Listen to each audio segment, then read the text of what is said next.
மனிதர்களிடத்திலே மானமும் அறிவும் மனிதனுக்கு அழகு என்று பறைசாற்றியது. சுயமரியாதை வாழ்வே சுக வாழ்வு என்று வலியுறுத்தியது. சுயமரியாதைக்கு கேடான, அறிவிற்கு ஒவ்வாத அனைத்து கட்டமைப்புகளையும் அடித்து நொறுக்கியது. இவற்றையெல்லாம் செய்த இந்த சுயமரியாதை இயக்கத்தின் தொடர்ச்சி தான் இன்றைக்கு நாம் இங்கே செயல்படுத்திக் கொண்டிருக்கக்கூடிய இந்த திராவிடர் கழகத்தின் மகளிர் அணி மாநாடு. இப்படிப்பட்ட வரலாற்று சிறப்புமிக்க மாநாட்டிலே முன்மொழியப்பட்ட தீர்மானங்கள் அனைத்துமே முன்னாடியே சொன்னாங்க, பிற்காலத்தில் சட்டங்களாக வரும் என்று. ஏன்னா அதுதான் நம்முடைய வரலாறு. அந்த வகையிலே நிச்சயம் இந்த அரங்கில் முன்மொழியப்பட்ட அனைத்து தீர்மானங்களும் சட்டங்களாகவும் சட்டமன்றத்தில் நிறைவேற்றப்படும் என்று மிகுந்த நம்பிக்கையோடு நாம் உற்று நோக்கி கொண்டிருக்கின்றோம்.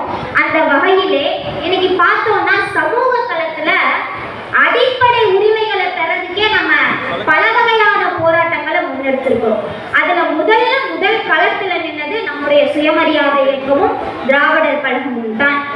முன்னல் காலத்துல எல்லாம் தெருவுல நடந்து போகக்கூடாது அப்படின்னு சொன்னாங்க. இன்னைக்கு அப்படியா? நாம எங்க வேணாலும் நடந்து போறோம். நமக்கு என்ன படிப்பு படிக்க விருப்பமோ அதை படிக்கிறோம். விண்வெளிக்கு போகணுமா, பெண்கள் விண்வெளிக்கு போகிறோம். இப்படிப்பட்ட சூழல் எல்லாம் இன்றைக்கு உருவாகி இருக்கிறது என்று சொன்னால் அதற்கான போராட்டங்களினை, அதற்கான உரிமைகளினை பெற போராடிய இயக்கம் நம்முடைய திராவிடர் கழகம் சுயமரியாதை இயக்கம் என்பதனை நாம் ஒவ்வொருவரும் மிகுந்த எழுச்சியோடு சொல்லிக்கொள்ள கடமைப்பட்டுள்ளோம். எந்த உரிமையுமே இல்லாம இருந்தோம். தோல்ல குண்டு போறது கூட உரிமை நமக்கு இல்லாம இருந்துச்சு. அந்த சம்பவங்களின் நிலையெல்லாம் எதிர்த்து போராடியதன் விளைவாகத்தான் இன்றைக்கு இப்படிப்பட்ட ஒரு மிகப்பெரிய சூழல், மிகப்பெரிய சமூக வளர்ச்சி இந்த தமிழ்நாட்டிலே சாத்தியமாகி இருக்கிறது என்பதனை நாம் ஒப்புக்கொள்ள வேண்டும். சமூகத்தில் உள்ள வேறுபாடுகளை களைய என்ன செய்ய வேண்டும்?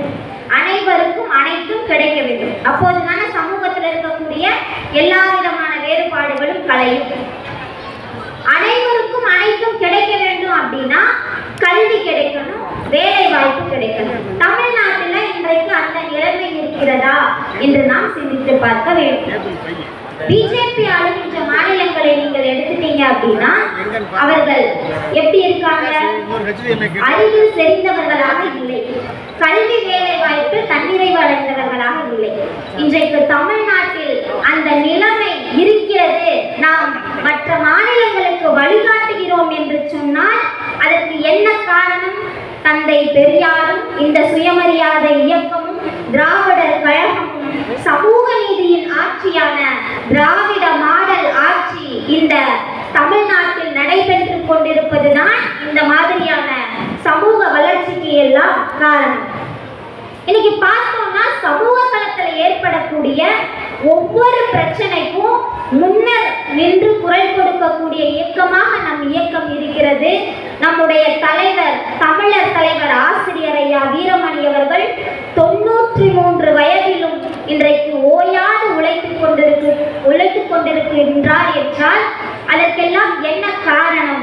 நம்முடைய மக்களை முன்னேற்றிவிட வேண்டும் என்கின்ற ஒற்றை நோக்கத்தோடு தான் இன்றைக்கு நம்முடைய தமிழர் தலைவர் சுழன்று கொண்டிருக்கின்றார் என்பதனை நாம் புரிந்து கொள்ள வேண்டும்.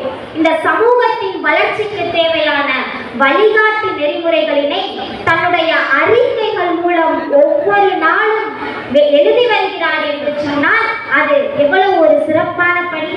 அந்த அறிக்கையில சமீபத்துல நம்மளுடைய தமிழர் தலைவர் வெளியிட்ட அந்த அறிக்கையில ஒரு செய்தி வந்தது. அது என்ன அப்படின்னா, நம்மளுடைய தமிழ்நாட்டில் இருக்கக்கூடிய அந்த சமூக நீதி கொள்கை என்பது எப்பவுமே பிஜேபிக்கு ஒரு கண்ணுதான். எப்படியாவது அதை அடிச்சு நொறுக்கிடணும், தமிழ்நாட்டை பின்னுக்கு கொண்டு வந்துடணும் அப்படின்றதுதான். அந்த வகையில உயர் பதவிகள் என்று சொல்லக்கூடிய IAS IPS பதவிகளுக்கு முறையான இடஒதுக்கீடு பின்பற்றப்படாமல் இடஒதுக்கீட்டு கொள்கையினை பின்னல் தள்ளி என்ன சம்பவம் நடத்தியிருக்காங்க அப்படின்னு சொன்னா, உயர்ஜாதி ஏழை பார்ப்பனர்களுக்கு அதிகப்படியான இடங்களினை தாரை வார்த்து கொடுத்ததினை நம்முடைய கழக தலைவர் அவர்கள் சுட்டிக்காட்டி ஒரு அறிக்கை வெளியிட்டு இருந்தார். இன்னைக்கு பார்த்தோம் அப்படின்னா இந்த அறிக்கைகள் எல்லாம் எதற்காக அப்படின்னு பார்த்தோம்னா, யாருமே முன்னாடி குரல் கொடுக்க மாட்டாங்க. அது நீட் பிரச்சனையா இருந்தாலும் சரி, பாராமெடிக்கல்ல இன்னைக்கு நீட் கொண்டு வந்திருக்காங்க. இதை எல்லாத்தையும் எதிர்த்து முதல் குரல் கொடுத்து எதிர்ப்பு களத்தில் முதலில் நின்ற இயக்கம் நம்முடைய இயக்கம். இன்றைக்கும் அதைத்தான் நம்முடைய தமிழர் தலைவர் ஆசிரியர் அவர்கள் செய்து கொண்டிருக்கின்றார் என்பதனை நீங்கள் புரிந்து கொள்ள வேண்டும். இன்றைக்கு தமிழ்நாட்டில் இருந்து பார்த்தீங்க அப்படின்னா நெற்றி நிறைய பட்டை இருக்கும், ஆனா தந்தை பெரியாரை பத்தி பேசுவாங்க. தமிழ்நாட்டுல தேவாலயங்களுக்கு செல்லக்கூடியவர்களாக இருந்தாலும் சரி, மசூதிக்கு செல்லக்கூடியவர்களாக இருந்தாலும் சரி, கோவிலுக்கு செல்லக்கூடியவர்களாக இருந்தாலும் சரி, தந்தை பெரியாரின் கொள்கைகளினை பேசக்கூடிய சமூக நீதி சூழல் என்பது இந்த தமிழ்நாட்டில் தான் உள்ளது. அப்படிப்பட்ட தமிழ்நாட்டினை இந்த நிலைமைக்கு உருவாக்கிய பெருமை கட்டாயம் நம்முடைய தந்தை பெரியார் அவர்களினையே சாரும் என்பதனை நாம் அனைவரும் புரிந்து கொள்ள வேண்டும். நம்முடைய தமிழ்நாட்டில் பெண்கள் வளர்ச்சிக்கு நிறைய வளர்ச்சி திட்டங்களை கொடுத்துட்டு வராங்க. சமீபத்தில் நடந்த சம்பவம் உங்க எல்லாருக்கும் தெரியும். டைம் இல்லாததுனால நான் அதை சொல்லல. நம்முடைய முதல்வர் அவர்கள் இதனை போல பல விஷயங்களை அவங்களுக்கு எதிர்வினையா கொடுத்துட்டு வராரு. டக்கு டக்குன்னு எதிர்பார்க்காத அளவுக்கு டக்கு டக்குன்னு பதிலடி கொடுத்துட்டு வராரு. இந்த சிந்தனை எல்லாம் இந்த தமிழ்நாட்டு மக்களுக்கு, நம்முடைய முதல்வர் மு.க. ஸ்டாலின் அவர்களுக்கு எங்கிருந்து வந்தது என்று நாம் ஆராய்ந்து பார்த்தோமானால், அதுதான் தந்தை பெரியாரின் கொள்கைகளின் மூலம்தான் அந்த தெளிவு வந்தது என்பதனை நாம் ஒப்புக்கொண்டுதான் ஆக வேண்டும்.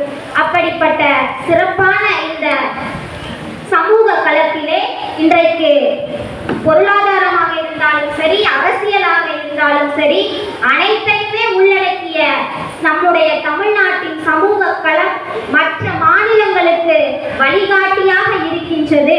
இனி வரும் காலங்களிலும் அந்த வழிகாட்டும் மாநிலமாக நாம் இருப்போம் என்பதனை சொல்லி, தமிழ்நாடு போராடும், தமிழ்நாடு வெல்லும், ஆசிரியர் அவர்களின் வழிகாட்டு நெறிமுறைகளை கடைபிடித்து தமிழ்நாட்டினை வளர்ச்சி பாதைக்கு கொண்டு செல்வோம் என்று கூறி மிகச்சிறப்பான இந்த வாய்ப்பிற்கு நன்றி பாராட்டி விடைபெற்றுக் கொள்கின்றேன். நன்றி, வணக்கம்.